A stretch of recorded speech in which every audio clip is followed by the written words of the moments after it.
ಎಲ್ಲರಿಗೂ ನಮಸ್ತೆ ಫ್ರೆಂಡ್. ದರ್ಶನ್ ಈಗಾಗಲೇ ನಿಮಗೆಲ್ಲ ತಿಳಿದಿರುವ ಹಾಗೆ ಡೆವಿಲ್ ಮೂವಿಗಿಂತ ಮುಂಚೆಯೇ ಅವರು ಚಾಮುಂಡಿ ದೇವಸ್ಥಾನಕ್ಕೆ ಒಂದು ಸಾರಿ ಹೋಗಿ ಬಂದಿದ್ದರು, ಒಳ್ಳೆಯದಾಗಲಿ ಎಂದು ತಿಳಿದು.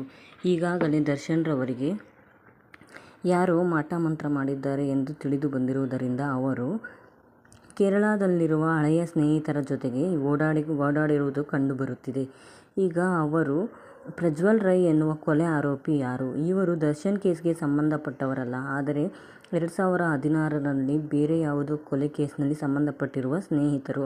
ಆದರೆ ದರ್ಶನ್ ರವರು ಇದನ್ನೆಲ್ಲವನ್ನು ಬಿಟ್ಟು ಒಳ್ಳೆ ಬುದ್ಧಿ ಕಲಿತಿದ್ದಾರೆ ಎಂದು ತಿಳಿದುಕೊಳ್ಳಲಾಗಿತ್ತು. ಆದರೆ ದರ್ಶನ್ ರವರು ಮಾಡುತ್ತಿರುವುದು ಏನು?